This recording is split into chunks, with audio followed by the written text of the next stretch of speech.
Next हमारे पास exercise 5.1 है, जिसमें फर्स्ट क्वेश्चन देखो क्या है। निम्नलिखित कथनों में से कौन कौन से कथन सत्य हैं और कौन कौन से कथन असत्य हैं, अपने उत्तरों के लिए कारण दीजिए। जैसे हमारे पास हमने सही और गलत की पहचान करनी है और ये बताना है, कारण बताना है उत्तर के साथ। फर्स्ट अगर देखें हम, एक बिंदु से होकर केवल एक ही रेखा खींची जा सकती है। अब एक बिंदु है, उससे हमें कितनी रेखाएं खींच सकते हैं? बहुत सारी रेखाएं खींच सकते हैं, असंख्य रेखाएं खींच सकते हैं, infinite many number of times. तो ये फिर स्टेटमेंट जो हुई क्या हुई? असत्य, दैट इज़ फॉल्स। तो इस स्टेटमेंट को हम फॉल्स कहेंगे। असंख्य रेखाएं खींची जा सकती हैं एक बिंदु से। दूसरा देखो, दो भिन्न बिंदुओं से होकर जाने वाली असंख्य रेखाएं होती हैं।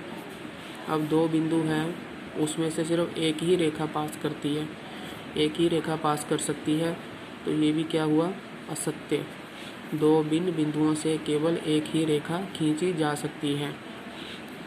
थर्ड, एक शांत रेखा दोनों ओर से अनिश्चित रूप से बढ़ाई जा सकती है। शांत रेखा होती है लाइन सेगमेंट, जिसको इंग्लिश में कहते हैं लाइन सेगमेंट, टर्मिनेटेड लाइन। जैसे एक लाइन है ए बी, जिसकी फिक्स लेंथ दी हुई है, ए बी की फिक्स लेंथ दी हुई है। ये टर्मिनेटेड लाइन है, 6 सेंटीमीटर 7 सेंटीमीटर जितनी भी दी हुई है। अब उसको दोनों तरफ से हम बढ़ा सकते हैं, तो दोनों तरफ से उसको अनिश्चित रूप से बढ़ा सकते हैं। ये स्टेटमेंट हमारी ट्रू है, इसको हम सत्य कहेंगे। शांत रेखा कहते हैं उसको हिंदी में।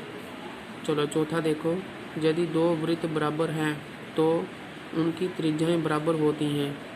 अब दो सर्कल अगर आपस में बराबर हो तो उनका रेडियस भी बराबर होता है। ये भी सत्य है, क्योंकि एक सर्कल अगर 4 सेंटीमीटर का है तो दूसरा सर्कल भी 4 सेंटीमीटर का ही होगा। अंडरस्टूड है? तो ये भी क्या हुआ? ट्रू। फिफ्थ, यदि A B is equal to P Q है और P Q is equal to X Y है तो A B is equal to X Y होगा। आकृति देखते हैं इसकी। देखो आकृति में क्या है, ए बी जो है वो पी क्यू के इक्वल दिया है, पी क्यू हमें एक्स वाई के इक्वल दिया है। तो जो अंडरस्टूड है, ए बी जो है वो एक्स वाई के भी इक्वल होगा, क्योंकि तीनों की लेंथ बराबर हो जाएगी। ये अगर इसके इक्वल है तो दोनों की लेंथ बराबर हुई, ये दोनों इक्वल है तो इन दोनों की भी लेंथ बराबर हुई।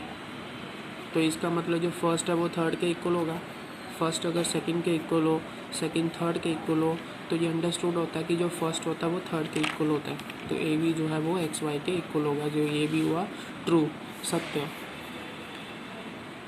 दूसरा देखो, यदि दो बिंदुओं ए और बी के बीच एक बिंदु सी से ऐसा स्थित है कि A C is equal to B C है, तो सिद्ध कीजिए कि ए सी जो है हाफ ऑफ ए बी है। एक आकृति खींचकर उसे स्पष्ट कीजिए। अब देखो, सी पॉइंट जो है वो दो बिंदुओं के मध्य में है, तो सी जो है अगर सेंटर पॉइंट है ए और बी का, अगर ए बी का सेंटर पॉइंट है तो ए सी और बी सी ये दोनों बराबर होंगे, हाफ हाफ में डिवाइड हो जाएगा ए बी, ये ए सी और बी सी बराबर हो जाएगा। तो ए सी जो है वो बी सी के इक्वल हो गया। अब दोनों तरफ ए सी ऐड कर देते हैं हम, add A C to both sides. इधर भी ए सी ऐड कर दिया, उधर भी ए सी ऐड कर दिया। इधर 2 ए सी बन गया, इधर बन गया आपका ए सी प्लस बी सी। जो ए सी प्लस बी सी होता है वो ए बी के इक्वल है, वो ए बी के इक्वल बन गया आपका। 2 नीचे आ गया, 2 ए बी को डिवाइड करेगा तो ए सी की वैल्यू क्या आ गई? Half of A B. तो यही हमने प्रूव करना था कि जो ए सी होता है वो हाफ ऑफ ए बी होता है।